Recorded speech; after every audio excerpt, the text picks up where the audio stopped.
여러분 참 반갑습니다. 제가 이스트베이 장로교회 지금 두 번째 왔어요. 지난 6월에 여기서 목회자 세미나가 있어서 그 이사야서 우리 특강이 있어서 제가 그때 참석을 했고요. 이은성 목사님은 LA를 한번 방문하실 때 뵌 적이 있고 지난번 여기서 세미나 때 뵙고 이제 또 뵙습니다. 그래서 교회는 두 번째 오고 이은성 목사님 아마 세 번째 뵙는 것 같습니다. 제가 그 이스트베이 장로교회 그 홈피 게시판에도 인사글을 올렸지만 이은성 목사님이 인상이 굉장히 강렬한 분이세요. 처음 만나서 느낀 느낌은 에너지가 막 넘치시는 것 같아요. 근데 오늘 대화를 하면서 느꼈는데 에너지가 넘치는 이유를 제가 알겠어요. 확신입니다. 확신. 목사님 말씀하실 때 굉장히 확신에 차 계세요. 그래서 그리고 목사님과 대화하면서 느낀 것이 저하고 생각이 참 많이 비슷하다. 아까 생년월일도 같다 그랬는데 키는 저보다 조금 크신 것 같지만 키도 비슷하고요. 아무튼 굉장히 많이 통하는 분인 것 같다 생각했습니다. 또 여러분들의 그 섬김에 제가 아주 감동했습니다. 지난번 목회자 세미나 왔을 때 그 이른 아침부터 식사 준비며 책 판매며 모든 면에서 참 여러분들의 귀한 섬김을 보았습니다. 이 교회가 살아있는 교회라는 그런 인상을 받았습니다. 설교 초청을 받았을 때 제가 사실 무척 기뻤습니다. 그 이유는 저는 설교하러 오라 그러면 굉장히 기뻐요. 그런데 기쁨과 동시에 한편으로는 부담이 있습니다. 그래서 그 집회가 가까이 오면 올수록 자꾸 후회가 되기 시작해요. 이거 내가 괜히 하겠다 그랬나. 그래서 이제 결국은 이 자리에 서게 됐는데요. 이 양가 감정, 한편으로는 좋으면서 한편으로는 부담되는 이 느낌은 피할 수 없을 것 같습니다. 이번에 그 말씀 잔치에 제가 초대를 받고 왔는데요. 목표는 무엇인가? 우리의 모든 집회의 목표는 그냥 간단히 말하면 은혜 받는 것이죠. 은혜 받기 위해서 왔습니다. 구체적으로 은혜를 어떻게 받을 수 있는가? 저는 말씀을 통해서 주님을 더 깊이 아는 것이 그 답이라고 생각합니다. 근데 주님을 또 어떻게 아는가? 저는 주님을 아는 것을 다른 말로 믿음이라고 말할 수 있다고 생각해요. 그래서 여러분과 함께 믿음의 본질에 대해서 좀 살펴보려고 합니다. 앞으로 4번에 걸쳐서 믿음이 무엇인가를 여러분과 함께 나누고 이 집회가 끝났을 때에는 우리가 믿음이란 이런 것이구나 라고 좀 더 성경적인 관점을, 그러니까 성경이 말하는 믿음에 대한 이해가 좀 더 분명해지고 또 머리로만 이해하는 게 아니라 그 믿음도, 우리 실제 믿음도 좀 더 굳건해지기를 바랍니다. 우리 성경 같이 보겠습니다. 두 군데에서 보겠는데요. 첫 번째는 창세기 12장 1절부터 3절입니다. 그리고 두 번째 본문은 히브리서 11장 8절부터 10절입니다. 창세기 12장 1절부터 3절까지 우리 같이 읽겠습니다. 여호와께서 아브라함에게 이르시되 너는 너의 본토 친척 아비집을 떠나 내가 네게 지시할 땅으로 가라. 내가 너로 큰 민족을 이루고 네게 복을 주어 네 이름을 창대케 하리니 너는 복의 근원이 될지라. 너를 축복하는 자에게는 내가 복을 내리고 너를 저주하는 자에게는 내가 저주하리니 땅의 모든 족속이 너를 인하여 복을 얻을 것이니라 하신지라. 두 번째 본문은 히브리서 11장 8절부터 10절입니다. 믿음으로 아브라함은 부르심을 받았을 때 순종하여 장래 기업으로 받을 땅에 나갈새 갈 바를 알지 못하고 나갔으며 믿음으로 저가 외방에 있는 것 같이 약속하신 땅에 우거하여 동일한 약속을 유업으로 함께 받은 이삭과 야곱으로 더불어 장막에 거하였으니 이는 하나님의 경영하시고 지으실 터가 있는 성을 바랐음이니라. 제가 이번 사경의 주제를 믿음으로 정한 이유가 있습니다. 첫 번째는 믿음의 중요성이고요. 두 번째는 믿음에 대한 오해입니다. 여러분은 믿음이 중요하다는 점에 다 동의하시죠? 믿음은 얼마나 중요합니까? 믿음은 가장 중요합니다. 그렇게 대답할 수 있어요. 흔히 우리가 사랑이 가장 중요하다 이렇게 말하죠. 고린도전서 13장 13절에서 바울이 이렇게 말합니다. 그런즉 믿음, 소망, 사랑 이 세 가지는 항상 있을 것인데 그 중에 제일은 사랑이라. 그래서 여기 분명히 제일은 사랑이라 이렇게 말했기 때문에 사랑이 으뜸이다. 우리가 이렇게 생각합니다. 물론 그 말은 맞습니다. 그러나 사랑을 가장 중요하다고 강조한 것은 고린도 교회의 특별한 그 상황도 관련이 있어요. 고린도 교회에 사랑이 없었기 때문에 바울이 특별히 사랑을 더 강조했다 이렇게 말할 수도 있습니다. 사실 믿음이 더 중요한가, 소망이 더 중요한가, 사랑이 더 중요한가 이런 질문은 어떤 점에서는 무의미해요. 다 중요하고 서로 다 관계가 있고 서로 다 얽혀 있습니다.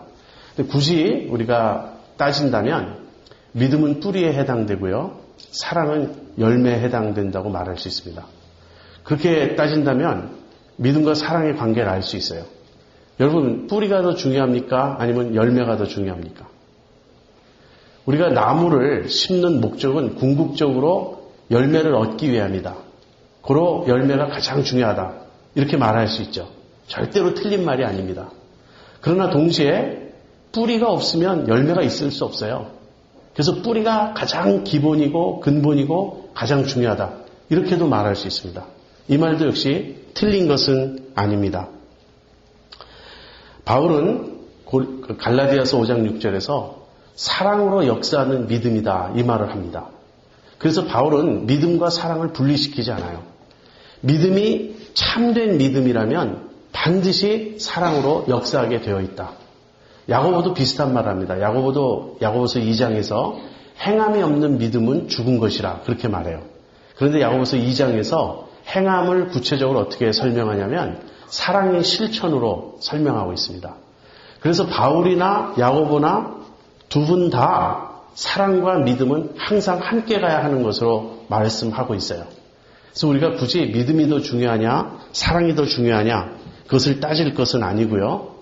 아무튼 믿음이 뿌리이고 믿음이 출발이다. 이 점을 우리가 생각하게 됩니다. 그래서 믿음이 기초가 되어서 또는 원인이 되어서 또는 뿌리가 되어서 거기에서 사랑이 열매 맺어야 합니다. 여러분, 사랑은 기독교만 강조하는 것이 아니죠. 모든 종교, 모든 철학, 모든 도덕이 사랑을 강조합니다. 불교가 말하는 자비, 그 다음에 유교가 말하는 인, 이런 것이 기독교의 사랑과 외적으로 드러날 때 큰 차이가 없어요. 그러나 기독교가 말하는 사랑은 항상 믿음에서 비롯된 것이라는 거예요. 우리가 하나님을 믿고 신뢰함으로써, 다시 말하면 하나님의 사랑을 내가 체험하고 나서 그 하나님의 사랑을 믿음으로 내 것으로 삼은 결과로 이웃사랑이 드러나야 그것이 참된 사랑입니다. 그래서 믿음이 그만큼 중요해요. 사랑이 중요하면 중요한 만큼 믿음이 중요한 것입니다. 왜냐하면 그 사랑은 믿음에서 나오는 것이기 때문에. 이렇게 믿음이 중요하기 때문에 믿음에 대해서 반드시 우리가 잘 정리를 해놓아야 합니다. 결론적으로 말씀드리면요. 믿음은 하나님에 대한 것이죠. 하나님이 가장 중요하신 분이므로 믿음이 그만큼 중요한 것입니다. 두 번째 이유, 제가 오늘 이번에 와서 여러분과 믿음에 대해서 나누려고 했던 두 번째 이유는 그렇게 중요한 믿음인데 믿음에 많은 오해가 있다는 것이에요. 여러분, 우리가 큰 믿음, 강한 믿음 이런 말을 곧잘 씁니다. 근데 어떤 믿음이 강한 믿음, 굳센 믿음, 큰 믿음일까요? 무엇을 기준으로 우리가 그렇게 말하는 것일까요? 제가 몇 가지 다양한 종류의 믿음을 여러분에게 좀 말씀드리겠어요. 한번 잘 들어보세요. 여기서 무엇이 공통점이 되어야 할 것인지. 먼저 불신이라는 것이 있습니다. 믿지 않는 거죠. 그런데 그냥 믿지 않는 것이 아니라 믿어야 할 것을 믿지 않는 것을 불신이라고 합니다. 우리가 꼭 믿어야 하는데 그것을 믿지 않는 걸 우리는 불신이라고 그래요. 그 다음에 두 번째는 미신이라는 것이 있습니다. 불신과 정반대예요. 이것은 믿지 말아야 할 것을 믿는 것입니다. 그래서 불신은 믿어야 할 것을 안 믿는 것이고 미신은 믿지 말아야 할 것을 믿는 것이에요. 그런가 하면 맹신이 있습니다. 맹신은 믿어야 할 것을 믿는 건 맞아요. 그러나 믿는 이유, 믿는 근거가 잘못됐어요. 합당한 근거에 기초해서 믿는 것이 아니라 그저 무조건 믿는 것입니다. 그래서 맹신은 비록 그 믿음의 대상은 옳다고 말할 수 있겠지만 그 대상과 믿는 자 사이에 어떤 합법적인 정당한 연결이 없이 그저 무조건 믿는 것입니다. 절대로 건강한 신앙이 아니에요. 여러분 무조건 믿는 신앙이 굉장히 좋은 것 같지만 굉장히 허약한 신앙입니다. 여러분 우리 인간의 본성은 무조건 믿게 되어 있지 않아요. 내 머리가 납득하고 내 마음에 어떤 확신이 오지 않은 내용을 무조건 믿을 수 없습니다. 그래서 아무튼 맹신이라는 것이 있어요. 믿어야 할 것을 믿지만 정당한 근거에 기초해서 믿는 것이 아니에요. 자, 그렇다면 바른 신앙, 참된 신앙이란 무엇이겠습니까? 참된 신앙은 믿어야 할 대상을 믿어요. 그러면서 바른 근거에 기초해서 믿는 것. 믿어야 할 대상을 바른 근거에 기초해서 바른 이유 때문에 믿는 것. 이것이 참된 신앙이고 바른 신앙입니다.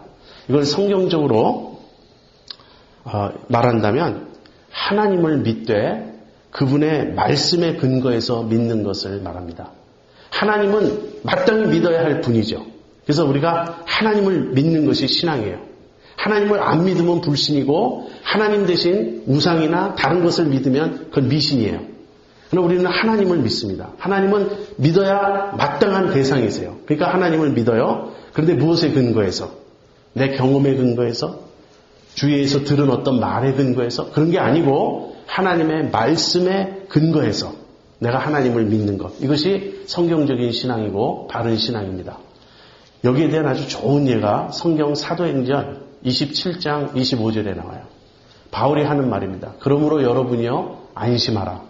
나는 내게 말씀하신 그대로 되리라고 하나님을 믿노라. 바울이 그렇게 말합니다. 무슨 상황이냐면 바울이 지금 죄수가 되어서 포로가 되어서 어떤 배에 실려서 로마로 끌려가는 중이었어요. 바울은 그 배가 광풍을 만날 것을 예고하고 가지 말자 그랬어요. 이번 항해는 불가능하다. 그러나 그냥 그 배가 항해를 했습니다. 그리고는 아주 거대한 광풍에 막 휘말려서 이제 배가 막 뒤집혀지기 직전이에요. 막 그 물결에 밀려서 며칠을 지금 표류하고 있는 그런 상황이었습니다. 그 배 안에 있던 모든 사람은 살 소망을 잃어버렸어요. 기진맥진했고 배에 있는 물건들을 다 바다에 던졌지만 배는 여전히 막 표류하고 있습니다. 그러던 어느 날 바울이 일어나서 이 말을 하는 거예요. 그러므로 여러분이요 안심하라. 하나님께서 지난밤에 내게 나타나셔서 바울아 배만 파손될 것이고 사람은 다 내가 내게 줄 것이다. 다 살려줄 것이다. 너는 반드시 로마의 황제 가이사 앞에 설 것이다. 이렇게 말씀하셨다는 거예요. 그러므로 여러분이요 안심하라. 눈에 보이는 광풍과 모든 이 환경은 반대로 보이지만 그렇지만 안심하십시오. 나는 내게 말씀하신 그대로 되리라고 하나님을 믿습니다. 하나님을 믿어요. 무엇에 근거해서? 하나님의 말씀을 근거해서. 자, 제가 여러분에게 믿음의 몇 종류를 말씀드렸어요. 불신, 미신, 맹신, 그리고 바른 신앙. 여러분 공통점이 무엇인지 아시겠습니까? 이 모든 믿음의 종류에서 무엇이 핵심입니까? 그 핵심은 이것이에요. 믿음은 믿음 그 자체가 아니라 그 믿음의 대상에 의해서 옳고 그름, 좋고 나쁨이 판단된다는 거예요. 결정된다는 거예요. 여러분 불신이 왜 잘못됐죠? 그것은 대상이 반드시 믿어야 될 대상인데 그 대상을 무시하기 때문이에요. 미신은 왜 잘못됐죠? 믿어서는 안 될 대상을 믿기 때문에 미신은 잘못된 거예요. 여러분 믿음이라는 것은 독립적으로 있는 어떤 것이 아닙니다. 믿음 자체가 따로 있어서 그 사람 안에 어떤 한 사람의 그 안에 자질처럼 그 사람의 어떤 인품이나 성품이나 그 사람의 어떤 좋은 조건처럼 믿음이란 것이 있는 게 아니에요. 저 사람은 날 때부터 머리가 좋아 이렇게 말할 수 있듯이 저 사람은 날 때부터 종교성이 투철해. 저 사람은 날 때부터 믿음이 있어. 이렇게 말할 수 없는 것이에요. 믿음은 그런 것이 아니고 믿음은 언제나 그 대상에 의해서 그 믿음이 옳은 믿음인지 틀린 믿음인지 좋은 믿음인지 나쁜 믿음인지가 결정된다는 것입니다. 제가 하나 질문을 던져볼게요. 여러분이 한번 판단해 보세요. 제가 두 가지를 말씀드리겠습니다. 어느 쪽이 더 중요한가? 하나님에 대한 큰 믿음이 있습니다. 그런가 하면 크신 하나님에 대한 믿음이 있어요. 아시겠습니까? 이 두 개의 차이를. 하나님에 대한 큰 믿음이 있어요. 그런가 하면 크신 하나님에 대한 믿음이 있어요. 중요한 것은 후자입니다. 하나님이 어떠한 분이신가를 바로 아는 것이 우선이라는 거예요. 하나님에 대해서 잘 모르면서 내가 큰 믿음을 가지고 있다. 도대체 내가 강하게 믿고 굳세게 믿고 열심히 믿고 전심전력으로 믿는 그 하나님을 내가 오해하고 있다면 오해하면 오해하는 만큼 내 신앙이 클 때도 문제가 있어요. 그래서 하나님에 대한 큰 믿음이 중요한 것이 아닙니다. 크신 하나님에 대한 믿음이 중요한 것이에요. 기독교 신앙은 믿음의 대상이신 하나님으로부터 파생되는 것입니다. 이 말은 무슨 말이냐면 하나님이 우리 믿음의 대상이실 뿐 아니라 그러니까 우리가 하나님을 믿는 것일 뿐 아니라 하나님 그분이 우리 안에서 믿음이라는 사건을 시작하신다는 거예요. 이제 우리가 살펴볼 성경의 내용이 이제 그 점을 보여줄 것입니다. 믿음 자체가 기독교 신앙은 하나님이 그 대상이실 뿐 아니라 하나님이 주체가 되세요. 하나님이 주도하세요. 하나님이 우리에게 믿음을 심어주시고 우리의 믿음을 끌어가시고 우리의 믿음을 완성해 가시는 그런 분이십니다. 그래서 기독교 신앙, 우리가 믿는 믿음에 대해서 이 믿음이 정말 성경적인 믿음이 되려면 우리가 하나님을 바로 알고 믿어야 되고 바른 근거에 기초해서 믿어야 되고 우리의 믿음에 있어서 내가 결심하고 내가 노력하고 내가 무엇을 하는 그런 것이 아니라 내가 믿는 하나님 그분이 주인이 되셔서 내 믿음을 일으키시고 내 믿음을 인도하시는 이것이 중요하다는 점을 여러분이 꼭 보시기를 바랍니다. 그릇된 믿음은 하나님과의 관계에서 내가 하나님을 주도하려고 하는 거예요. 제가 이 점을 말씀드리는 이유는 한국교회에 믿음에 대한 큰 오해가 있기 때문에 그렇습니다. 믿음이 좋다. 여러분 믿음이 좋은 사람에 대해서 이런 표현 들어보셨나요? 하늘 보좌를 흔드는 기도. 내가 하나님을 움직일 수 있는 그런 기도의 능력을 가지고 있다. 이렇게 생각합니다. 이제 야곱 얘기할 때 제가 얘기할 거예요. 그게 뭘 의미하는지. 내가 하나님을 주도하는 믿음이 좋은 것입니까? 그건 성경의 하나님을 너무나 모르는 거예요. 그래서 그것이 아닙니다. 자, 제가 몇 가지 예를 드릴게요. 이제 내가 하나님을 주도하려는 이제 그런 그릇된 믿음은 두 가지 오해에서 비롯됩니다. 첫 번째는 하나님에 대한 오해에서 비롯되고요. 두 번째는 믿음 자체에 대한 오해에서 비롯돼요.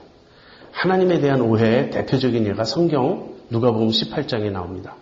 불의한 재판관의 비유예요. 어떤 도시에 하나님을 두려워하지 않고 사람을 무시하는 불의한 재판관이 있었어요. 그런데 그 동네에 과부가 있어서 억울한 일을 당해서 그 재판관을 찾아옵니다. 제발 나에게 공의를 베풀어 달라고. 내가 이런 어려운 일, 억울한 일, 정말 힘든 일을 당했는데 내 사정을 도와달라고. 불의한 재판관이 콧방귀나 끼겠습니까? 많은 돈을 가지고 와서 뇌물로 바치면 모를까. 힘없고 그 당시 과부면 가장 사회에서 힘없는 사람인데 그 과부가 찾아와서 사정한다고 들어주겠어요? 그 콧방귀도 끼지 않는 거예요. 어림도 없죠. 그런데 이 과부가 하루도 이틀도 3일도 아니고 매일매일 찾아와요. 그래서 제발 내 사정을 들어주십시오. 나의 억울함을 풀어주십시오. 그러자 불의한 재판관이 이렇게 말하는 거예요. 내가 비록 하나님을 두려워하지 않고 사람을 무시하지만 귀찮아서 못 살겠다. 내가 저 과부가 매일매일 찾아오는 것이 너무 성가시고 귀찮아서 할 수 없이 그 부탁을 들어줘야 되겠다. 자, 여러분 이 비유를 들어보셨죠? 그러면서 우리는 어떻게 생각합니까? 우리는 그래서 하나님이 이 불의한 재판관 같을 거라고 생각해요. 그래서 우리는 하나님이 웬만해서는 우리의 기도를 잘 안 들어주실 분이기 때문에 이를 악물고 결심하고 계속해서 하나님께 나아가야 된다. 이렇게 생각합니다. 근데 예수님이 말씀하신 비유의 초점은 그것이 아니에요. 여기 무슨 단어가 나오냐면 하물며라는 단어가 나와요. 하물며. 이 불의한 재판관도 그렇게 간절히 구하는 과부의 청을 들어주지 않을 수 없었다면 하물며 하늘에 계신 너희 아버지께서 구하는 자에게 그 원하는 것을 주시지 않겠느냐 하는 말씀이에요. 여러분, 이것이 하나님에 대한 오해입니다. 하나님을 생각할 때 우리는 불의한 재판관처럼 생각해요. 아무리 내가 문을 두드려도 웬만해서는 응답하지 않는 분이므로 그래서 우리는 철야 기도를 해야 되고 금식 기도를 해야 되고 그래야 된다고 생각합니다. 제가 철야 기도, 금식 기도를 반대하는 사람은 물론 아니에요. 문제는 제가 하나님에 대한 오해가 우리에게 뿌리 깊다는 것을 강조하고 싶은 것입니다. 믿음에 대한 오해는 또 뭐죠? 한국교회에 지금 널리 퍼져 있는 긍정의 힘, 적극적 사고방식, 하면 된다, 이런 신념입니다. 여러분, 믿음은 신념을 포함합니다. 그러나 신념이 믿음은 아니에요. 믿음은 언제나 대상이 있어야 됩니다. 그런데 긍정의 힘, 적극적 사고방식, 하면 된다는 식의 신념은 사실 어떤 의미에서 하나님을 믿는 것이 아니에요. 이런 믿음을 믿는 믿음이라고 말할 수 있습니다. Faith in God이 아니고 Faith in Faith예요. 믿으면 된다는 그런 사고방식. 제가 한 유명한 목사님의 믿음에 대한 책도 읽어봤고 그 설교를 직접 들어본 적이 있어요. 이분이 이렇게 설명하시더라고요. 믿음은 소원에서 출발한다는 거예요. 여러분이 어떤 소원을 가져라. 그 소원은 예를 들면 내게 차가 필요해요. 그런데 소원을 가질 때 그 소원을 아주 구체화시켜야 된다는 거예요. 그 다음에는 그것을 visualize 하라. 이 형상화하라는 거예요. 이 마음속으로 그려보라는 거예요. 그래서 내가 원하는 차는 무슨 종류고 무슨 색깔이고 도어는 4도어고 뭐 프론트 휠이고 뭐고 해서 이렇게 잘 꾸미라는 거예요. 그렇게 해서 마음속으로 계속 그걸 연상하면서 그것을 구하고 그것을 추구하라. 이것이 믿음입니까? 아니에요. 아주 유명한 목사님이 말씀하셔서 굉장히 권위 있게 들리는 것 같지만 이건 성경이 말하는 믿음이 아니에요. 이것은 심리학적인 자기 강화법입니다. 나의 의식 강화를 위한 것이지 이것이 성경적인 믿음이 아니에요.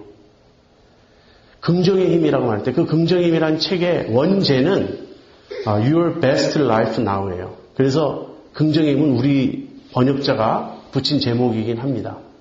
그러나 여러분, 성경적인 믿음은 긍정에 앞서서 부정을 말하고 있어요. 자기 부인을 말하고 있어요. 우리가 자기 부인을 한 이후에 먼저 그 나라와 그의 의를 구하고자 하면서 하나님을 신뢰하는 것이야 왜 잘못되었겠습니까? 그러나 긍정의 힘의 요지는 그것이 아닙니다. 처음부터 내 소원, 내 욕심, 내 꿈을 성취해달라고 하나님께 아뢰고 하나님께 애걸복걸하는 그런 믿음을 말해요. 믿음에 대한 오해가 깊습니다. 하나님에 대한 오해가 깊습니다. 그래서 우리가 믿음에 대해서 바로 정리해야 돼요. 믿음이 그토록 중요한데 우리의 거의 근본입니다. 내가 여기에 이렇게 있는 것은 내가 믿음으로 서 있는 거예요. 믿음으로 하지 않으면 우리는 여기 있을 수가 없어요. 우리의 존재의 근본이라고 말할 수 있는 이 믿음이 이토록 오해되고 있고 하나님이 이토록 오해되고 있어요. 이렇게 중요한 믿음이. 그래서 여러분과 함께 믿음을 다시 한번 정리해 보려고 합니다. 여러분이 이미 목사님 통해서 믿음에 대해서 많이 배우셨을 거예요. 그래서 다시 한번 되새기는 시간이 되기를 바랍니다. 그렇다면 이제 이런 질문을 던질 수 있죠. 그렇게 중요한 믿음을 어떻게 배울 수 있는가? 목사님 이야기를 듣고 보니 믿음이 중요한 거는 저도 알겠고요. 그러나 믿음에 대해서 우리가 그렇게 곧잘 오해하게 된다면 도대체 어떻게 바른 믿음을 배울 수 있겠습니까? 이런 질문을 하게 되죠. 대답은 물론 성경입니다. 성경이 믿음의 책이에요. 우리가 믿음을 배우기 위해서는 당연히 성경을 읽고 성경으로 들어가야 됩니다. 그런데 이제 성경이 좀 어려우니까 제가 여러분에게 좋은 팁을 하나 드리겠습니다. 믿음이 성장하는 최상의 길, 믿음을 배우는 제일 좋은 길은요, 믿음 좋은 사람 옆에 딱 붙으면 돼요. 그렇지 않습니까? 우리는 믿음을 추상적으로 배울 수 없어요. 지금 제가 여러분에게 말씀드리는 이런 어떤 설명으로 믿음에 대해서 어느 정도 이해는 할 수 있지만 믿음을 실제 배우는 건 아니에요. 믿음은 보아야만 됩니다.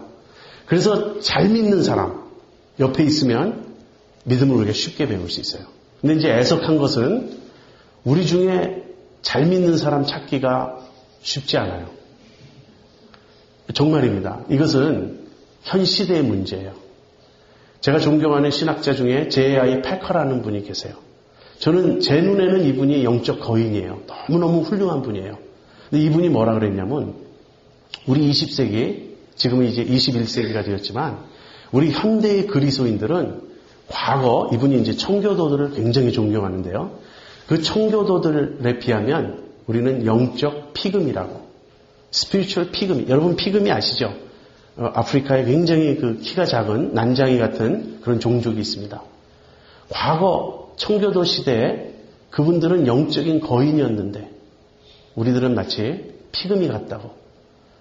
그분이 그렇게 말씀하셨다면 우리는 피그미 중에도 더 작은 피그미에 해당될 것 같아요. 사실 우리는 믿음 좋은 사람을 많이 못 봤습니다. 그래서 우리보다 조금 더 믿음이 좋거나 그저 그래요. 도토리 키재기 같아요. 그래서 믿음 좋은 사람을 통해서 믿음을 배우면 참 좋은데 그런 기회를 얻은 사람은 하나님께 감사하십시오. 이건 정말 귀한 복이에요. 그렇지 못하다면 할 수 없이 다시 성경으로 가야 됩니다. 성경으로 가는데 성경은 그럼 우리에게 믿음이 무엇인지를 어떻게 가르쳐 주는가? 창세기부터 계시록까지 처음부터 끝까지 성경은 하나님에 대한 책이며 믿음에 대한 책이에요. 그런데 성경이 전체가 다 믿음을 가르쳐 주고 있지만 특별히 성경에서 또 믿음 좋은 사람을 소개한다고요. 그러니까 우리가 실제로 믿음 좋은 사람을 삶에서 잘 못 만난다면 성경에서 믿음 좋은 사람을 만나면 돼요. 성경에서 믿음 좋은 사람이 누구죠? 제가 이번에 다루려고 하는 믿음의 조상들, 아브라함, 이삭, 야곱, 요셉, 이분들을 통해서 우리가 배울 것입니다. 저는 요즘에 예수님의 믿음에 대해서 많이 생각합니다.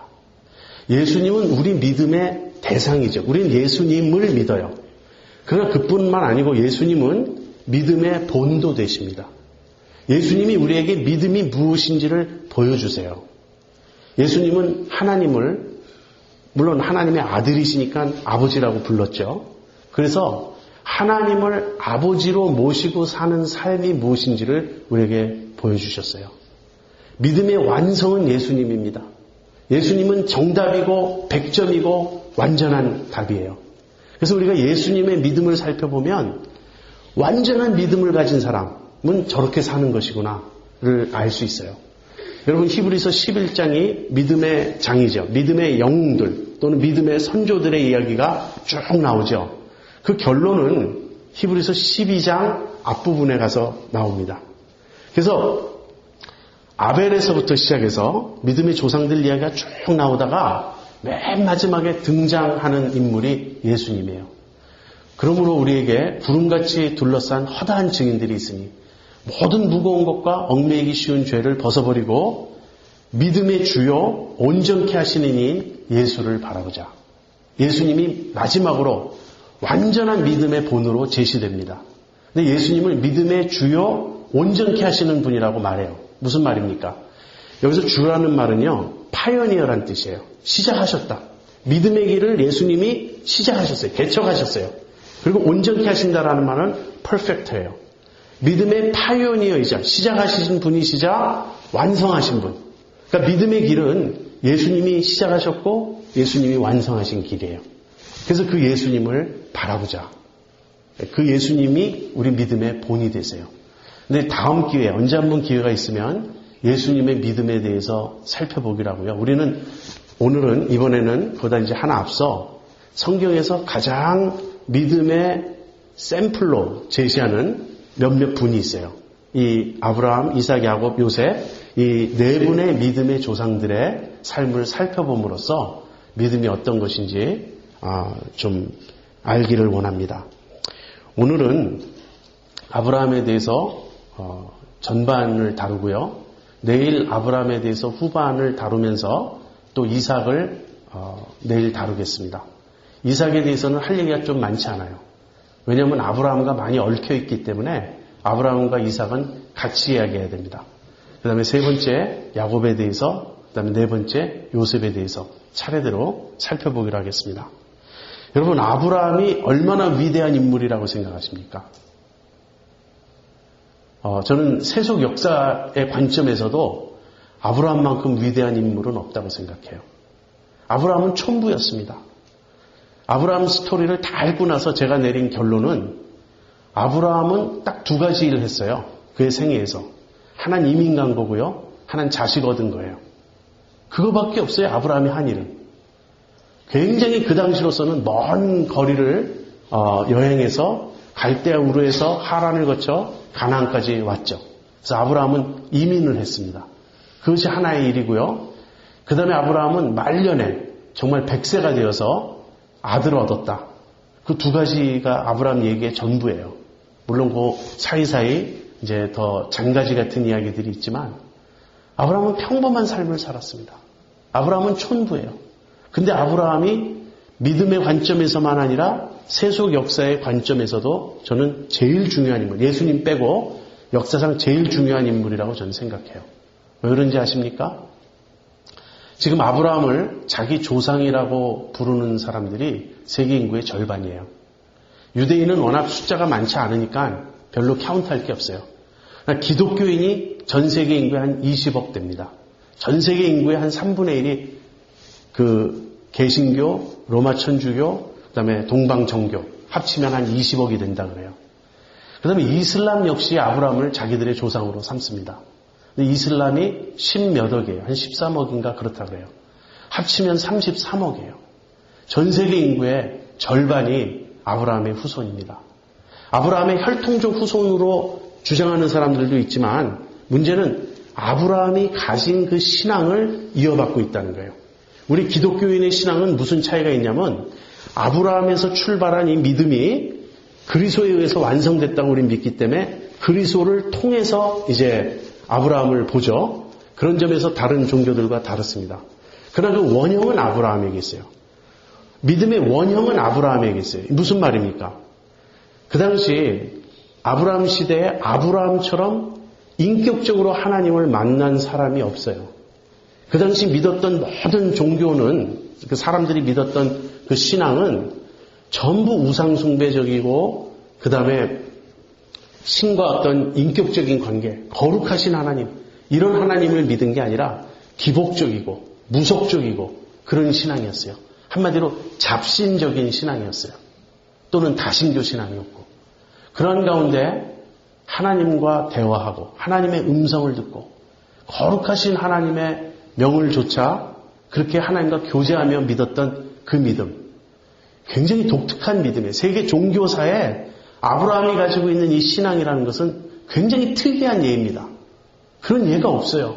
다들 돌이나 나무나 우상 앞에서 절하고 하나님을 자신들의 부족처럼 생각하는, 신을 자기들의 부족, 복주고 이 화를 막아주는 그런 부족처럼 생각하던 그런 시대에 아브라함은 하나님을 인격적으로 알았습니다.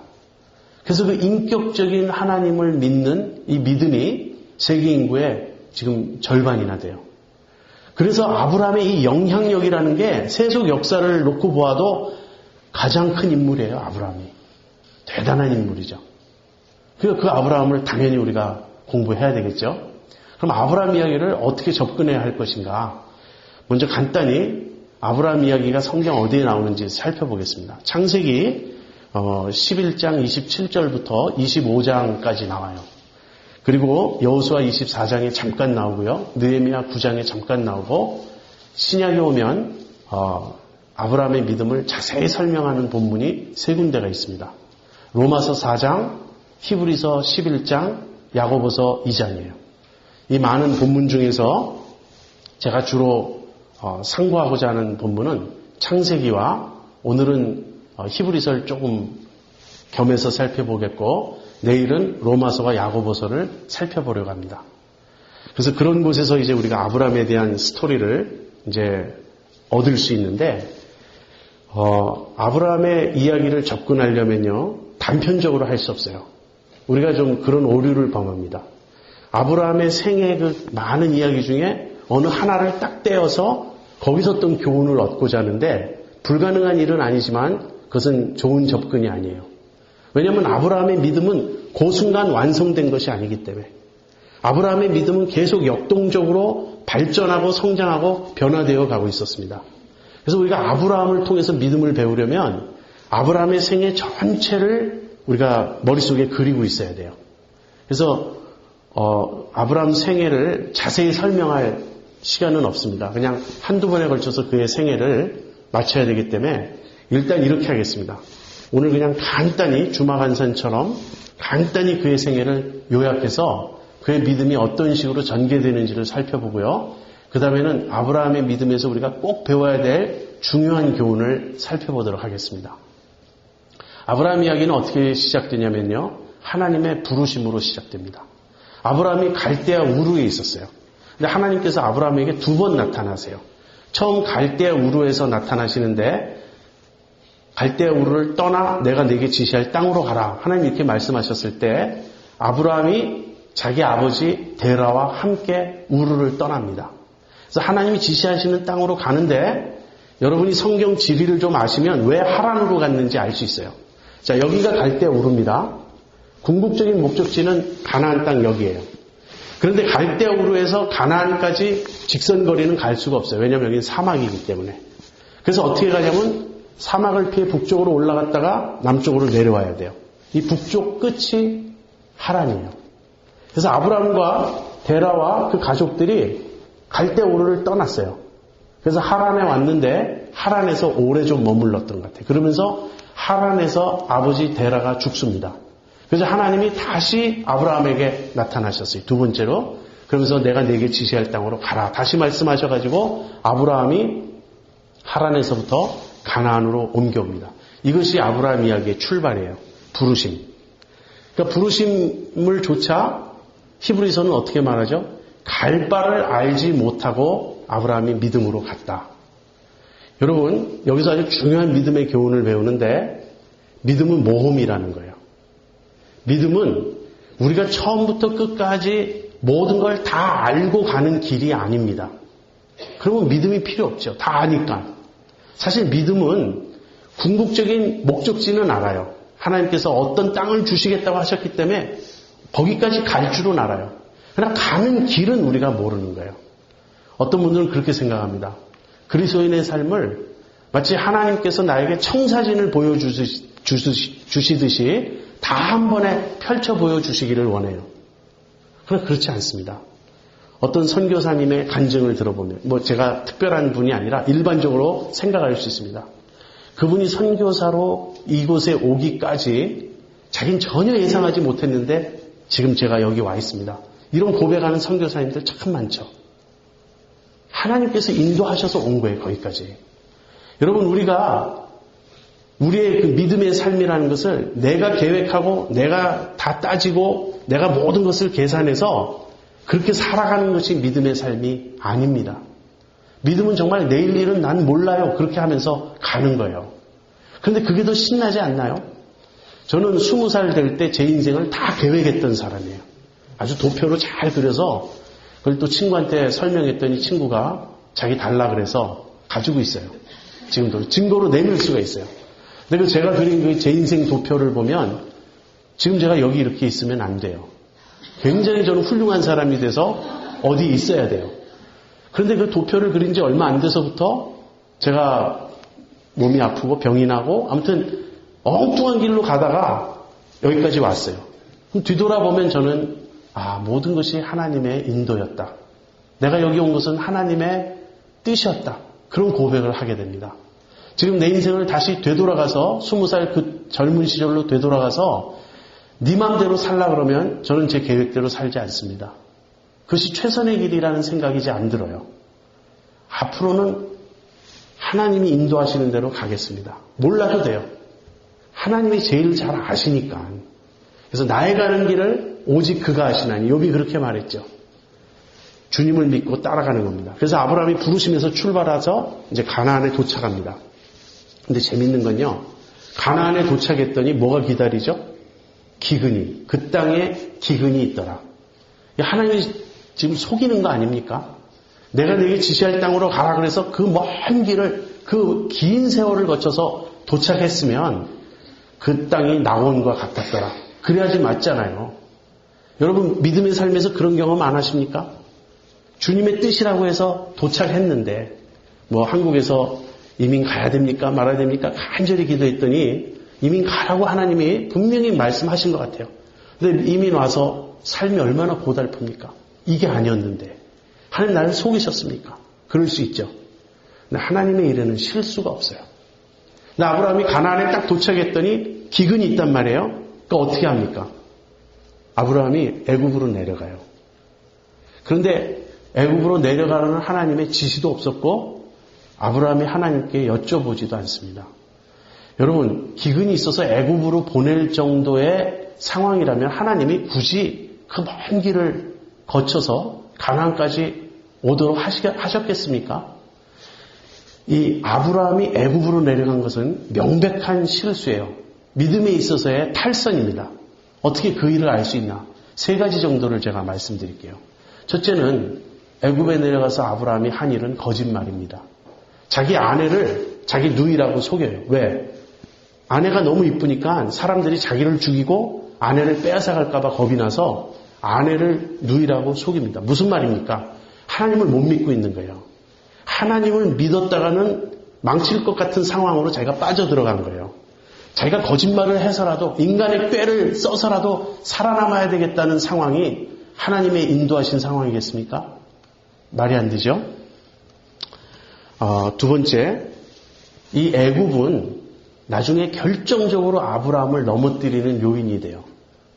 아브라함이 한 실수 중에 제일 큰 실수가요, 이스마엘이에요. 근데 이스마엘이 누구에게서 나죠? 하갈. 하갈이 누구죠? 애굽의 여종이었어요. 애굽 사람이었어요. 이때 아브라함이 내려갔다가 돌아올 때 하나님이 그를 건져주셔서 그 활을 복으로 바꿔주셔서 건짐은 받았지만 그때 사라의 여종으로 아마 바로가 아브라함에게 그 선물로 줬던 것 같아요. 재산도 좀 주고 그랬는데 그때 이 여종 하갈이 따라와가지고 나중에 이스마엘이라는 화근을 만들어내게 됩니다. 그럼 3번째는요. 아브라함의 아들 이삭이 비슷한 상황에 처해요. 나중에 보면. 근데 하나님께서 이삭에게 애굽으로 내려가지 말라고 명하십니다. 그래서 이런 모든 걸 통해서 볼 때 아브라함이 애굽으로 내려갔던 것은 잘못이었어요. 적어도 그는 하나님의 인도를 받지 않았습니다. 하나님께 문의하지 않았고 여쭙지 않았습니다. 자, 근데 여기서도 배울 수 있는 좋은 것은요, 믿음의 삶에는 얼마든지 넘어짐이 있다는 거예요. 이런 내용을 보면 우리가 너무 아브라함에게서 인간적인 걸 느끼지 않습니까? 우리도 그렇잖아요. 우리도 하나님의 인도를 따라간다고 말하다가 결정적인 순간에 우리도 엉뚱하게 간다고요. 하나님을 잘 믿는 것 같았는데 어려움이 닥치니까 전혀 하나님 안 믿는 것 같은 경우가 많잖아요. 그런데 거기서 끝이 아니에요. 하나님께서 너 실격! 그러지 않으시고 또 기회를 주십니다. 그래서 아브라함이 애굽에서 다시 가나안으로 돌아왔어요.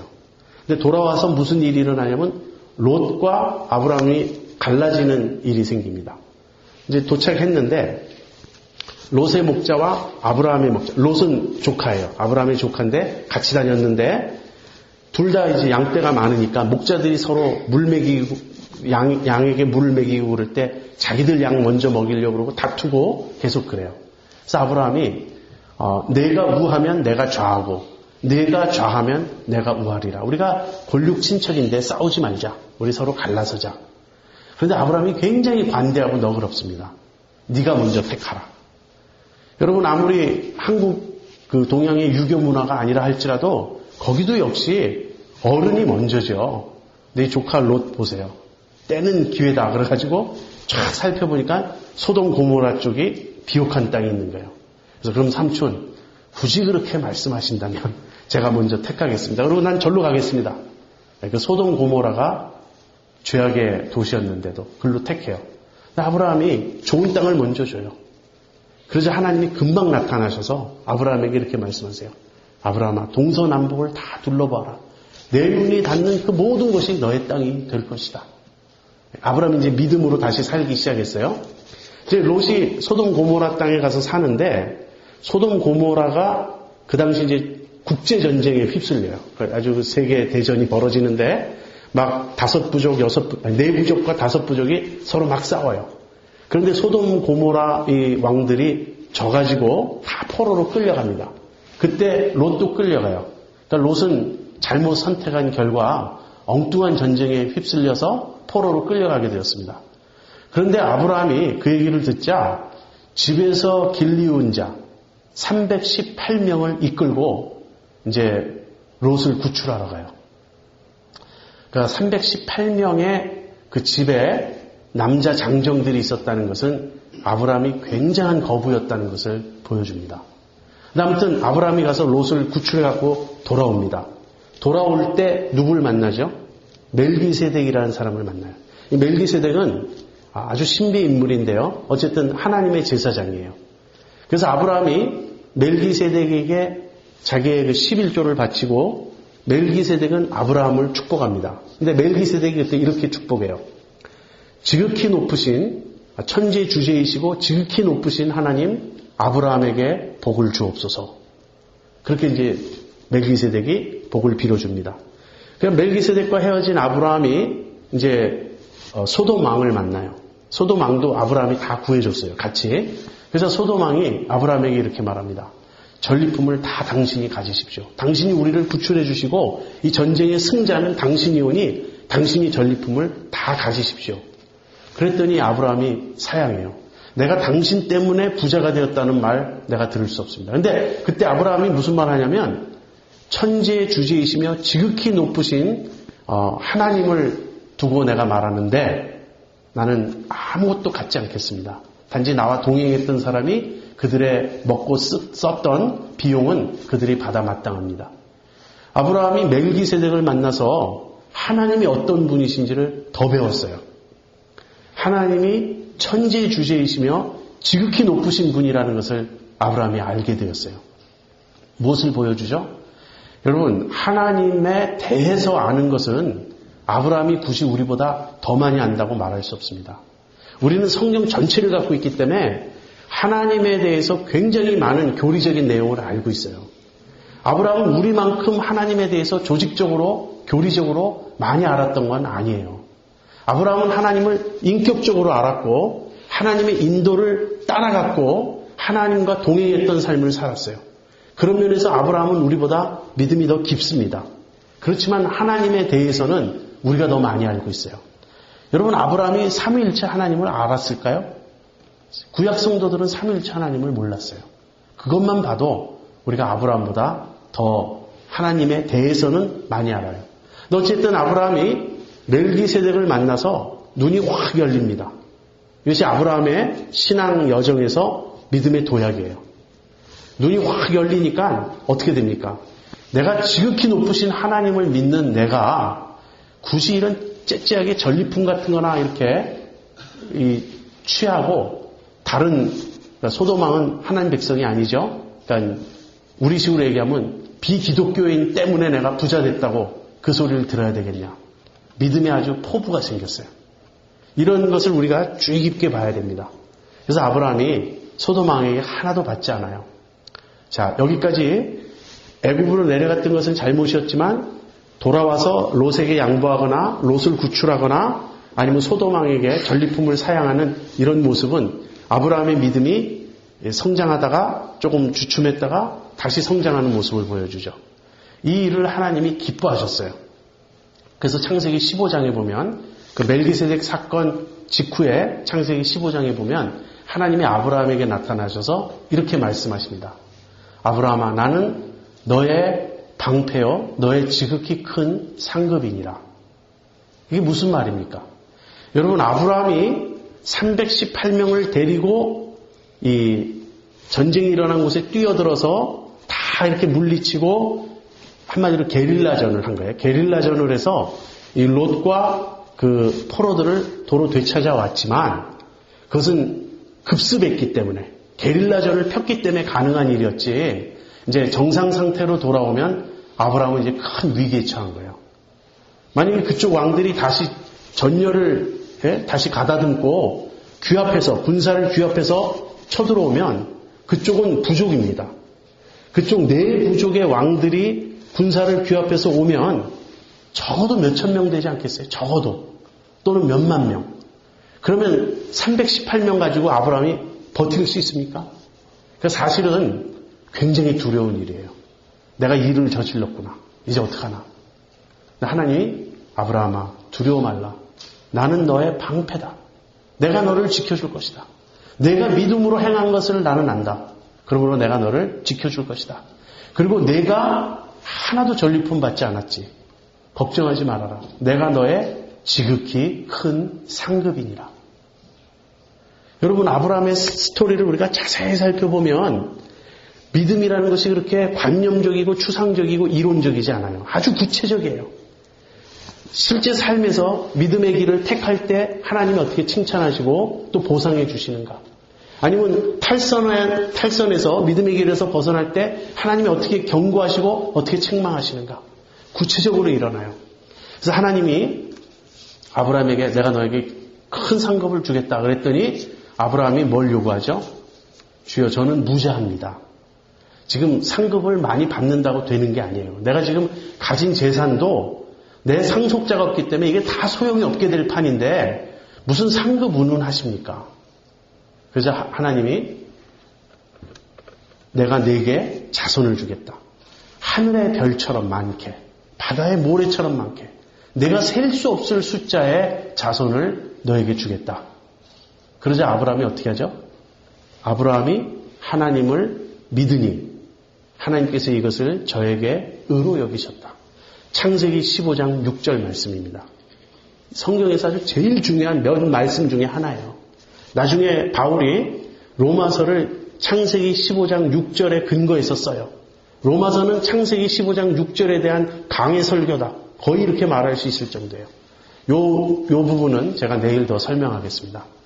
그리고 하나님이 아브라함의 믿음을 크게 기뻐하시군요. 그 다음에 아브라함과 언약을 맺으세요.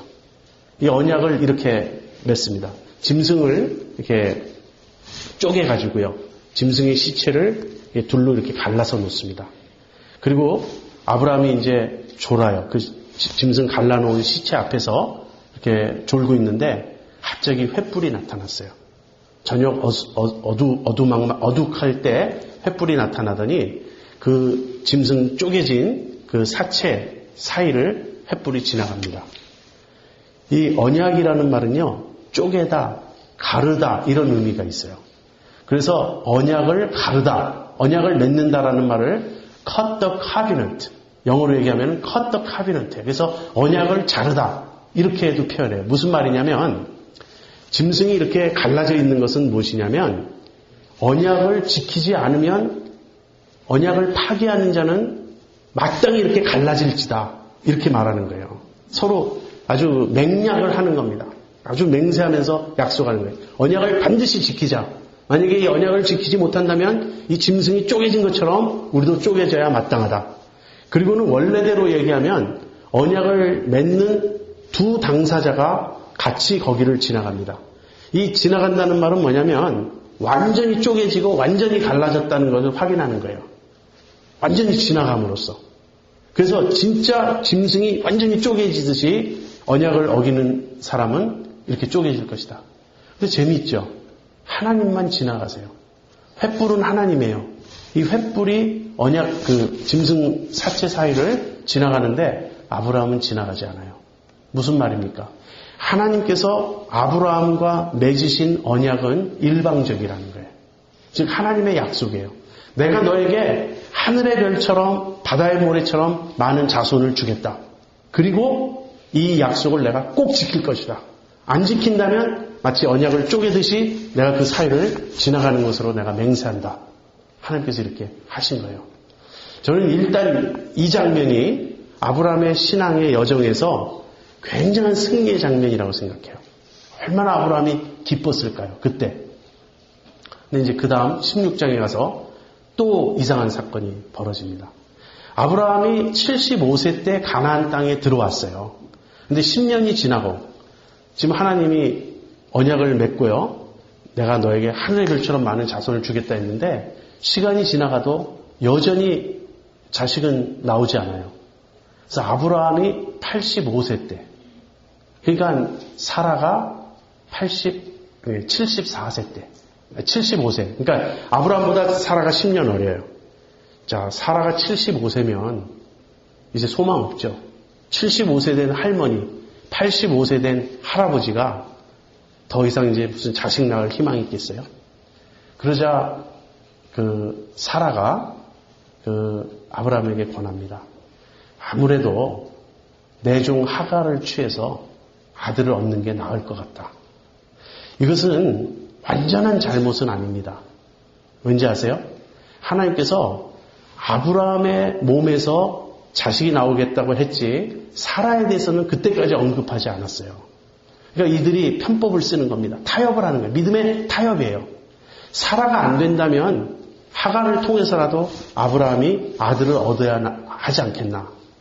근데 여러분 곰곰이 생각해 보세요. 만약에 지금 사라가 하나님께서 사라의 태가 닫혀 있어서 애를 못 낳는 걸 태를 열어주시겠다는 약속이 아니겠어요? 사라가 태가 닫혀서 못 낳는 아이를 다른 여인의 몸을 빌어서 아이를 낳는다면 굳이 하나님이 개입할 필요가 있습니까? 하나님 운운할 필요가 있습니까? 그리고 뭐 때문에 지금까지 기다려요? 곰곰이 생각해 보면 이것은 믿음이 아니에요. 여러분 이스마엘은 무엇을 상징하는지 아십니까? 내 힘, 내 노력, 내가 하는 어떤 것이에요. 이스마엘은 신약 갈라디아서 4장에 오면 바울은 육체라고 표현합니다. 육체의 자녀라고. 이스마엘은 우리 몸에서 난 자식, 내 육체에서 난 자식이에요. 반면에 이삭은 약속의 자녀예요. 내 몸이 난 게 아니에요. 내 몸은 죽은 것 같은데 하나님께서 주신 아들이 이삭이에요. 그래서 이스마엘은 우리 믿음의 여정에 있어서 하나님의 힘으로 살지 않고 내 힘으로 사는 것을 의미합니다. 그런 의미에서 우리는 매일매일 이스마엘을 낳고 있는지도 몰라요. 하나님은 이삭을 주시겠다고 약속하셨는데 이삭은 기다려야 돼요. 하나님의 때를 기다려야 돼요. 우리는 그걸 못 참아요. 그래서 이스마엘을 낳아놓고는 그 다음에는 이삭이라고 우기는 거예요. 내가 다 해놓고 하나님께서 복 주셔서 이렇게 됐다고. 그러나 속으로는 사실 좀 찜찜하죠. 이 하나님 하신 일일까? 아니면 그냥 우리가 한 거 아닐까? 하나님이 하시는 일이 그렇겠습니까?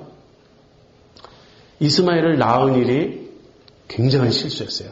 그것 때문에 지금까지도 유대인과 아랍인 사이에 지금 갈등이 있는 것 아니에요? 이스마엘의 후손인 아랍인들과의 사이에. 자, 17장으로 넘어가면 하나님이 아브라함에게 99세 때 나타나십니다. 생각보다 시간이 빨리 가네요. 하나님이 99세에 나타나셔서 이렇게 말씀하세요. 아브라함에게 나는 전능한 하나님이라. 너는 내 앞에서 행하여 완전하라. 책망이죠. 99세면 14년이 지난 후예요. 이스마엘이 86세에 태어났다면 13년이네요. 13년이 지난 후에 하나님이 나타나셨어요. 13년 동안 하나님이 아브라함에게 말씀을 하지 않으셨어요. 그 일에 대한 하나님의 책망입니다. 그 다음에 나타나셔서 나는 전능한 하나님이다. 무슨 말입니까? 내가 너에게 아들 주겠다고 했지. 그거 내가 줄 수 없을 거라고 너는 생각하니? 내가 무능한 하나님이라고 너는 생각하니? 나는 전능한 하나님이다. 그러므로 너는 내 앞에서 그렇게 믿음 없이 방황하지 말고 너는 내 앞에서 행하여 완전하라. 그렇게 말씀하신 거예요. 그리고는 아브라함과 할례의 의식을 아브라함에게 줍니다. 할례가 뭐죠? 언약 백성의 상징이죠. 언약 백성된 표죠. 할례라는 건 오늘식으로 이야기하면 포경수술이에요. 남자들 생식기에 표피를 자르는 것입니다. 물론 이 자체로는 그냥 특별하다 할 건 없어요. 그러나 여기에는 상징적인 의미가 있습니다. 이것은 무엇을 상징하냐면 하나님이 앞으로 만드실 하나님의 백성, 하나님이 아브라함에게 주실 자녀는 인간의 생식 능력으로 되는 것이 아니다 하는 거예요. 할례라는 의미는 무엇이냐면 할례는 하나님 백성 되었다는 뜻인데 하나님의 백성은 하나님께서 만드시는 것이지 인간이 자기의 생식 능력으로 낳거나 만드는 것이 아니라 다시 말하면 이스마엘에 대한 부정인 거예요. 너는 이스마엘을 낳았지. 할례를 명하시면서 이스라엘이 아니고 할례가 인간의 생식 능력이 아니고 내가 백성을 만들 것이다. 그런 이야기입니다. 자, 아무튼 할례가 있고요. 그 다음에는 18, 19장에 가면 소돔 고모라 이야기가 나옵니다. 한 번은 새 천사가 아브라함을 찾아왔어요. 아브라함은 그들이 천사인 줄도 모르고 음식을 대접합니다. 그러자 그 새 천사 중에 대표, 그분이 하나님이셨어요. 그 하나님이 이런 말을 하십니다. 명년 이맘때 사라에게 아들이 있을 것이다. 이제 드디어 구체화됐죠. 시기가 구체화됐어요. 옛날에는 그냥 주겠다 그렇게만 말씀하셨는데 이제는 명년 이맘때, 다시 말하면 1년 후에 이제는 구체적으로 시기가 정해졌습니다. 그 다음에는 사라의 몸에서 대상도 분명해졌어요. 내가 너에게 주려고 하는 아들은 사라가 낳는 것이지 하갈이 낳는 것이 아니다. 그래서 명년 이맘때 사라에게 아들이 있을 것이다. 그 약속을 주고 나서 하나님이 이렇게 말씀하십니다. 내가 지금 소돔과 고모라를 멸하러 가는데 이 일을 아브라함에게 내가 숨길 것이냐. 아브라함은 앞으로 강성한 국가가 될 사람이 아니냐. 그러면서 하나님이 아브라함한테 그 일을 말씀하세요. 소돔 고모라의 죄악이 극에 달해서 원성이 자자하기 때문에 내가 실상을 살펴보고 소돔 고모라를 멸망시키러 왔노라. 하나님 한 분이 아브라함 앞에 남으시고 두 천사는 소돔 고모라로 이미 떠났습니다. 굉장히 놀랍죠. 저는 이 장면을 읽으면 충격을 받습니다. 왜 그런가? 하나님이 아브라함을 은혼의 상대로 삼으셨어요. 여러분 놀랍지 않습니까? 하나님이 아브라함을 은혼의 상대로 삼으셨어요. 하나님께서 내가 김연회를 보니 참 앞으로 믿음의 훌륭한 용사가 될 것이므로 내가 하려는 일을 현애에게 알려야 되겠다. 만약에 이렇게 말씀하셨다면 저에게는 더 이상의 영예는 없습니다. 저는 아마 까무라칠 거예요. 너무나 영광스러워서. 그래서 아브라함에게 이야기합니다. 그러자 아브라함이 가시옵니다. 마땅하십니다. 이러지 않았어요. 아브라함이 감히 하나님에게 자기 의견을 말씀드리는 거예요. 소돔에 50명의 의인이 있어도 멸하시겠습니까? 하나님께서 그렇다면 내가 멸하지 않겠다. 그럼 45명이면요. 40명, 30명, 20명, 10명. 저는 아브라함이 하나님과 이런 정도의 이 의논을 할 수 있는 사람이었다는 사실에 대단한 감명을 받습니다. 하나님이 아브라함과 의논하셨어요. 당신께서 하고자 하는 일에 대해서 아브라함의 의견을 물으시고 아브라함의 의견을 참조하셨어요. 자세한 이야기는 못하겠습니다. 넘어가야 되겠어요. 그 다음에 이제 20장에는 그 다음에 소돔 고모라의 멸망이 있고요. 19장에 20장에는 아비멜렉이라는 사람이 아브라함과 이제 또 부딪히는 일인데 거기서 또다시 아브라함이 자기 아내 사라를 누이라고 속이는 일이 또 발생합니다. 그러니까 아브라함의 신앙 여정을 보면요. 잘 갔다가 넘어졌다. 또 잘 갔다가 넘어졌다. 또 잘 갔다가 또 넘어져요. 무슨 말인지 아시겠습니까? 아브라함은 모범생이었다. 그것은 그렇지 않아요. 아브라함은 사실 우리하고 비슷한 사람이에요. 그래서 그는 신앙 여정을 계속해서 오르락내리락 하면서 가고 있는 것입니다. 특별히 아브라함이 자기 아내를 사라를 누이라고 속이는 것은 그의 기질적인 약점이에요. 뭐냐면 아브라함은 겁이 굉장히 많았던 사람이에요. 그래서 어딜 가든지 낯선 지역에 가면 일단 그렇게 해두는 거예요. 이곳 사람들은 하나님을 모른다. 하나님을 두려워함이 없으니 내게 어떤 일을 행할지 어떻게 하느냐. 그러니까 당신이 무조건 나의 동생이라고 하라. 그건 또 아브라함이 잘못한 것이에요. 자, 아무튼 그 일을 지나고 나서 드디어 21장에 이삭이 태어납니다. 드디어 21장에 이삭이 태어나고요. 22장에 하나님께서 이삭을 바치라고 명하십니다. 이건 내일 자세히 얘기할 거니까 넘어가겠어요. 22장이 아브라함의 믿음의 절정이죠. 자기 아들을 하나님께 바치는 그 순종의 그 경지에 아브라함이 이르렀어요. 아브라함이 처음부터 여기에 도달한 게 아니고요. 숱한 굴곡을 지나서 드디어 이삭을 바치기까지 그의 믿음이 성장한 것이에요. 그 이후에 23장부터는 에필로그입니다. 아브라함 이야기의 후기예요. 사라가 죽고 이삭이 결혼하고 아브라함은 또 후처를 취해서 자식을 몇을 더 낳고 이삭이 살아있을 동안 그 자식들 다 떠나보내고 그 다음에 죽습니다. 이게 아브라함의 이야기예요. 제가 오늘 계획했던 그 양을 다 할 수가 없을 것 같아요. 근데 이건 계속 이어지는 거니까 to be continued니까 뭐 내일 더 해도 되겠고요. 제가 이것만 말씀드리고 마치겠습니다. 지금 제가 아브라함의 이야기를 쭉 설명했는데 아브라함의 믿음에 두 요소가 있다는 걸 여러분 관찰하셨습니까? 아브라함의 믿음의 두 요소. 제가 처음에 여러분에게 성경적인 믿음이란 어떤 것인가를 말씀드릴 때 말했던 내용이에요. 아브라함의 믿음의 두 요소는요. 첫 번째는 하나님 편에서의 먼저 주도하시고 이끌어 가시는 은혜가 있다는 거예요. 그 다음 두 번째는 아브라함의 반응이 있었다는 것입니다. 믿음에는, 성경적인 믿음에는 언제나 이 두 측면이 있어요. 하나님이 하신 일, 우리가 그에 대해서 반응하는 것. 무엇이 먼저입니까? 하나님이 하시는 일이 먼저예요. 하나님이 먼저 부르시고, 하나님이 인도하시고, 하나님이 지시하시고, 하나님이 명하십니다. 아브라함의 실수나 실패는 언제나 하나님보다 앞서는 거예요. 가나안 땅에 갔을 때 기근이 있을 때 하나님 제가 어찌해야 됩니까? 라고 물어봤어야 돼요. 물어보지 않고 가나안 땅으로 가는 겁니다. 이스마엘을 낳기 전에 하나님 혹시 하갈을 통해서 나라고 하시는 건가요? 질문했어야 돼요. 질문하지 않고 자기가 앞서갑니다. 그래서 믿음은 여러분 이 단어를 꼭 기억하세요. 믿음은 반응이다. 믿음은 독립적인 어떤 것이 아니고 믿음은 그 자체가 서 있는 어떤 것이 아니에요. 믿음은 내가 세운 계획도 아니고 나의 어떤 의지력의 강화가 아닙니다. 믿음은 처음부터 끝까지 하나님과의 관계 속에서 일어나는 일이며 먼저 하나님의 행하신 어떤 일이 있고 그에 대해서 우리가 반응하는 것입니다. 그것이 아브라함의 케이스에서는 뭘로 드러나죠? 하나님이 아브라함을 부르셨어요. 그리고 그와 언약을 맺으셨어요. 아브라함에게 하나님이 목표를 두셨고 뜻을 두셨고 어떤 일을 계획하셨어요. 그리고 그것을 아브라함을 통해서 성취하기 위해서 이제 아브라함을 끌어가십니다.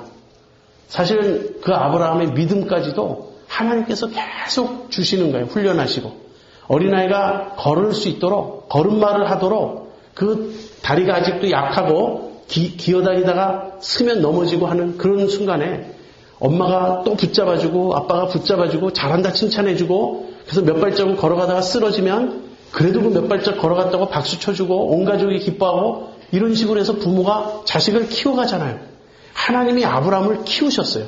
하나님이 아브라함의 믿음을 인도하셨어요. 그래서 마지막에 아브라함이 어디까지 가죠? 이삭을 바치는 믿음의 정상까지 갑니다. 여러분 아브라함이 이삭을 바치는 이 사건의 의미는 내일 더 살펴보겠지만 하나님의 형상을 반영하는 거예요. 하나님께서 독생자를 우리에게 주시는 그 일을 아브라함이 흉내낼 수 있는 지경에까지 갔다는 것입니다. 그래서 믿음의 두 측면이 있어요. 언제나 하나님이 하시는 일이 먼저입니다. 여러분 믿음이 있으시죠? 그 믿음이 어디서 왔어요? 어떻게 시작됐고 어떻게 출발했어요? 하나님이 여러분을 아브라함을 부르셨듯이 부르셨기 때문에 여기 있는 것입니다. 그래서 여러분이 지금 생각하실 것은 내 믿음의 여정에서 나의 실패 또는 나의 성공, 나의 결심, 나의 계획, 나의 목표 이런 것에 초점을 맞추지 마시고 하나님이 나에게 어떻게 하셨나? 하나님이 나를 택하셨나? 하나님이 나를 부르셨나? 지금도 나에게 무엇을 말씀하시는가? 하나님을 바라봐야 됩니다. 아브라함의 믿음, 제가 아까 아브라함의 위대성을 세속 역사 속에서도 증명할 수 있다고 말씀드렸어요. 자, 다시 신앙적으로 말하겠습니다. 아브라함은 정말 위대한 인물이었어요. 왜? 아브라함을 택하신 하나님이 위대하심으로. 이게 정답이에요. 아브라함 자신이 위대한 것이 아닙니다. 세속 역사에서 아브라함이 그토록 위대한 인물이 될 수 있었다면 그것은 하나님이 하신 일이에요. 우리가 믿음 생활에서 왜 문제가 생기고 왜 잘못되는가? 우리는 하나님을 먼저 바라보지 않고 자꾸 나에게 초점을 맞춰요. 내가 어떻게 하면 믿음이 더 좋아질 수 있을까? 내가 어떻게 하면 훌륭한 사람이 될 수 있을까? 내가 어떻게 하면 예수님을 잘 믿을 수 있을까? 그런 관심사는 나쁜 것이 아니죠. 그러나 내가 어떻게 할 수 있을 것이라는 그 생각 자체가 성경적 믿음과는 거리가 멀다는 것이에요. 믿음은 그의 모든 가치가 그 대상에게 달려 있어요. 여러분, 신천지에 빠진 이단들 아십니까? 우리의 믿음과는 정말 비교도 안 되게 그들은 헌신도 강하고 믿음도 강해요. 그들은 이단에 빠졌잖아요. 정말 엉터리 같은 종교 사기꾼을 믿고 있잖아요. 내 믿음이 뜨겁다, 내 믿음이 강하다, 내 믿음이 크다, 내 믿음이 좋다. 이거 다 쓸데없는 이야기예요. 나에게 초점을 맞추지 마시라고요. 하나님을 바라보세요. 하나님이 시작하셨어요. 왜 하나님이 아브라함을 부르셨는지, 왜 하나님이 그를 택하셨는지 그 하나님의 목적을 우리가 알아야 됩니다. 그 이야기는 내일 하겠습니다. 오늘 말씀드린 요점은 이것이에요. 성경적 믿음은 항상 양면이 있다는 것. 그 첫 번째는 하나님 사이드예요. 하나님이 먼저 하십니다. 하나님이 먼저 우리를 부르시고 우리를 택하시고 우리를 인도하시고 우리에게 당신의 뜻을 두시고 이 하나님이 하시는 모든 일을 은혜라고 그럽니다. 그것은 우리가 자격이 있어서 하나님이 하신 일이 아니고요. 하나님의 크신 긍휼과 사랑으로 우리를 택하셔서 그렇게 하시는 거예요. 그렇다면 믿음의 두 번째 측면은 무엇이냐면 그에 대해 우리가 신뢰하고 따르며 반응하는 것입니다. 그래서 좋은 믿음, 믿음의 성장을 여러분이 원하시면 이제부터는 하나님을 바라보셔야 됩니다. 하나님을 알아가셔야 됩니다. 거기에 따라 내 믿음은 성장할 것이고 자라갈 것입니다. 기도하겠습니다. 거룩하시고 존귀하신 하나님 아버지, 아브라함을 택하셔서 그와 언약을 맺으시고 그를 통하여 당신의 백성을 만드시려고 계획하셨던 하나님 아버지, 정말 촌부에 불과했던 그를 부르셔서 결국에는 자식을 바칠 수 있는 믿음의 정상까지 그를 이르게 하신 하나님을 찬양합니다. 하나님께서 그리스도 안에서 저희들도 부르셨고 저희들의 믿음도 지금 이끌어가고 계심을 믿습니다. 저희들 역시 아브라함의 믿음에 이르게 하시고 우리 예수님의 믿음을 본받게 하여 주시옵소서. 주님께 감사와 찬상을 돌려오며 예수님의 이름으로 기도합니다. 아멘.